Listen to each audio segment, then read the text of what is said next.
Hello ladies and gentlemen, welcome to ESL Daybreak, which is going to be the site of our first game. We're going to be jumping right on into the first round of the BrokeN ArroW Cup in a ZVP, which is going to be between mYiFluNIgs, spawning in the bottom left spawn location as the green Protoss, and his opponent is going to be none other than mYiFluNIgs Flu, who is the closest thing we have to a defending champion today, who will be spawning over in the top right spawn location as the blue Zerg. Flu saying that PvZ is imba. And,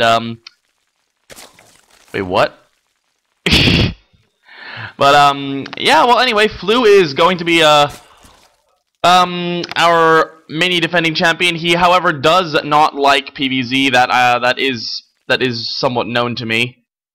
So, it'll be interesting to see whether or not that ends up influencing how this game does end up going. Looks like mYiFluNIgs is going to be gearing up to take a fast expansion, very, very standard on Daybreak. Daybreak is such a huge map, even though it's only 2 spawn locations, the rush distances are so long, you can't just really cut across, you've got to run down, and then around, and then back on up, and it just takes forever. So, I mean, if you 6-pool, by the time your 6-pool lings will end up getting your opponent's base, they'll be on 7 base, and they'll be maxed on Colossus Void Ray. So, it's a very large map. And, yeah, Flu saying that, he's not exactly a fan of 2-base Sentry Stalker, instant win for the Protoss. I will be very interested to see whether mYiFluNIgs takes that at all seriously and decides to go for that kind of play. And perhaps Flu even knows that he's able to hold that off reasonably well. Perhaps that's his expertise. And he just wants mYiFluNIgs to go for that so he can win. We will never, ever know. Unless of course, mYiFluNIgs actually decides to go with that build. So it'll be interesting to see what happens here. Forge is going to be finishing up right around now. Flu's drone is going to be able to get out with its life unless it goes and suicides itself. Looks like it may kill itself in the process of trying to delay that expansion. Didn't end up working at all. Minerals weren't quite at 400 when he ran on through, but mYiFluNIgs will be throwing down that Nexus right around now. It looks like Flu's going to be throwing down his hatchery almost at the same time. Opting for that pool first, much, much safer. You never know what... You never know what your opponent's going to be doing if he goes Forge first and you don't get that pull up. He can cannon you like there's no tomorrow, and it's almost impossible to hold off. And yeah, a little bit of banter going down over there, but otherwise not all that much happening. A couple of lings going to be popping out for Flu reasonably soon, making 4 of them. That should be enough to clear up any sort of proxy pylon shenanigans going on anytime soon. It doesn't look like mYiFluNIgs is opting to put down any proxy pylons just this early, but of course these lings are going to be staying active for Flu. Flu, of course, is a High Masters player, so he'll be keeping those lings active as much as possible, trying to find any sort of hidden stuff going on from mYiFluNIgs, any sort of sneaky shenanigans. And yeah, he may even try to sneak one into the base for a scout. Not likely to happen with this wall-off going on over here. First gateway is about to finish up for mYiFluNIgs. Would not be surprised to see him throw down a Cyber Core immediately after.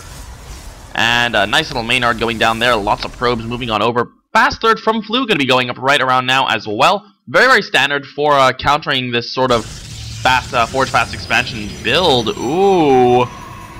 Is this a full wall off? I think that's a full wall off. Very interesting. He is on 2 gas in the main already. And maybe he's going to go for some sort of sneaky shenanigans. He might be going air, might be going warp prism. He might just be playing completely standard. But the potential for sneaky things is there. This little Zergling on a long patrol route. Takes quite a while for him to get all the way around. Probe, I don't know if he even saw that probe. Probably not, or he'd probably be chasing it down. But looks like he may look to put a proxy pylon or something down here. Or not. And yeah, this base has been up for Flu almost as long as mYiFluNIgs' expansion has. Flu has this Overlord in a nice position over here. We'll be able to see, I believe he can see the gases. So, yes, he will see when those gases go down.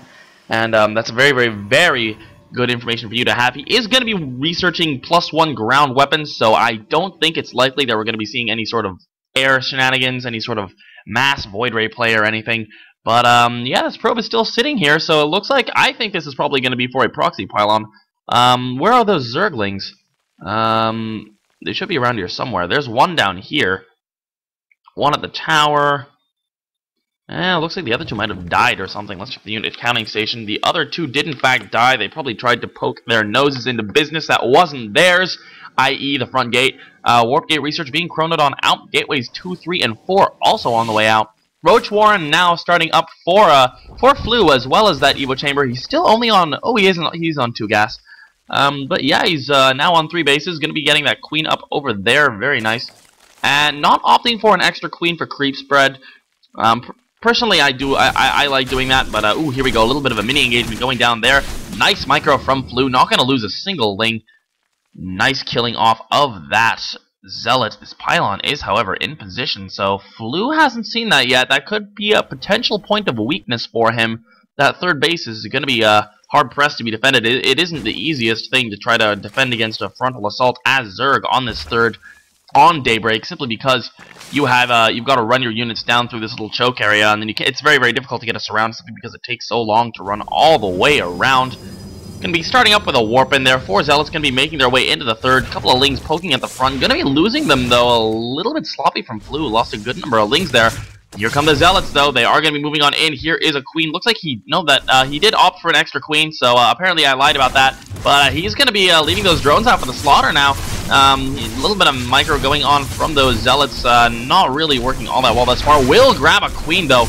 Not bad at all. This Zealot's going to be doing his best to focus down as many drones as he can. That Roach is in a little bit of danger of falling as well. That queen does have 58 energy, so if that queen looks like falling, he will be able to transfuse, but he's pulling back that queen. Not a good idea, Flu, and it looks like it's going to go down. Loses another queen. He could have gotten a nice transfuse off on that. Not to be, though. Flu will lose a total of 3 workers and a couple of queens. More Zealots going to be coming on in, and down goes the first Roach. No micro happening over here. And, yeah, we'll be trying to micro a little bit now. Down goes one of the Zealots. And, better micro from Flu now. But, almost lost that one Roach. A little bit of a close call here. Another Zealot in the mineral line, wreaking a little bit of havoc. Already on 2 kills. Nice micro here from Flu, though, to keep that low health drone alive.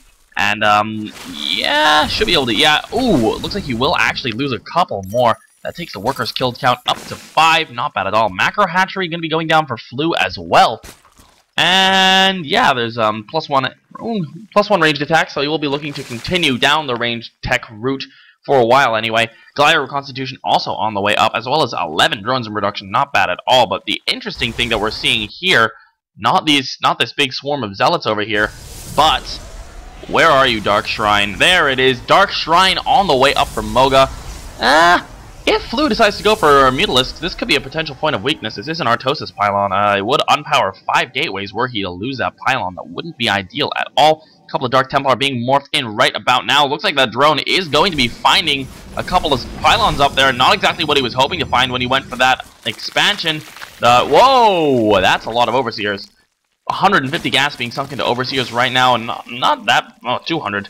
Not a terrible investment at all. Going to be splitting up a couple of these Dark Templar, though, trying to do his best to do a lot of damage. Dark Templar do kill off these queens mighty fast, though. Looks like he'll lose another queen. Will he get it? Yes, he gets the queen. Not bad at all. This Dark Templar, however, had 0 kills as of yet. Also going to go for the queen. MogA realizes that his time is very, very limited with those Overseers out, and he will be opting for going for those queen kills. Those are it's a lot bigger to kill a queen than it is to kill a couple of workers, and he doesn't quite get that queen. Zealot, the Dark Templar was in mid-slash there, but not to be. Otherwise, ooh, he has cleared. No, he hasn't quite cleared out that pylon. There's, of course, a second backup pylon here from MogA. MogA doing a lot of damage here. Archon going to be in the mineral line, as well as a couple of Zealots here doing quite a bit of damage, but there are enough Roaches here to really kill off that. Very, very nice positioning from Flu. That Archon's actually going to get 13 kills before going down, though. And, ooh, losing a Roach there to those Zealots, and another one. But looks like he will be able to clean this up with relative ease, losing up to a total of 16 workers, though, so 11 kills. Looks like that Archon was, in fact, focusing down those drones. Not a bad investment at all with that splash damage. And MogA is behind in supply, but he's just been putting so much into this constant harass. I don't think it's paid off as much as he wants it to. The supply really tells the tale pretty well. I mean, army supply practically non-existent for MogA, and worker supply. Flu's continued to drone throughout all of this, and he's gotten to a total of 78 workers. There's not enough in here to hold off these Dark Templar, though. He has to run with those workers. Gonna already get 4 worker kills. Looks like he's opting to try to get that Evo Chamber before it finishes research, but he will not be getting that. +2 weapons will, in fact, finish. And down goes that last Dark Templar. No, there is one over here. Ooh, very, very sneaky from MogA. And, yeah, Flu moves away. No, he will see it with the Overseer, and down goes. That 4th base is on the way up. Oh, cannons, though. mOGA being in good position with that pylon to deal with this. A few roaches are going to be moving on over to deal with that, though. And not microing that one roach is going to lose it to the cannon. But it will do a... yeah, that was not a very cost-efficient investment over there for mOGA. This is a lot of roaches for Flu, though. He's getting to a pretty scary number of roaches. He does have a Spire up as well. We haven't seen any mutalisks pop on out just yet. But this Spire is there, going to be getting +1 missile tanks, as well as a bajillion spine crawlers right at the front. Bajillion actually meaning 4. And yeah, this hatchery's almost up now. Got a couple of overseers with this. I like this play with the multiple overseers simply because these stalkers can focus down one overseer so quickly. 2 overseers is this takes a little longer to actually focus down and gives the roaches more time to kill off the anti-air or the DTs, depending on which they want to prioritize. With 14 mutalisks just popped, I believe 10 just popped, 4 more in production. Not bad at all. We are going to be seeing them moving out towards the main. There are in fact 10 of these in this little flock. And it'll be interesting to see what he decides to do with this, how much damage he'll be able to do. And of course, High Templar not on the field just yet. A couple of gateways here, not quite morphed into warp gates, but that's a lot of gateways that mOGA does have. Flu is maxed, ladies and gentlemen, and in he goes. Gonna be able to get quite a few of these units down here, though. Nice focusing down the probes there, doing quite a bit of damage and picking them off as they line on up. The roaches will probably be gearing up. They are actually taking out the third as time goes on. Mutalisks are going to be pulling right on out. They killed 16 workers, almost evening the worker killed count completely with only 2 losses. Here comes the roachling push, though. There doesn't look like there's enough to hold this, though. 1 sentry going to be focused down right away, and the mutalisks are doing quite a bit of damage. And there's the GG from mOGA, and Game 1 will go to Flu. We'll be getting right on into Game 2 momentarily.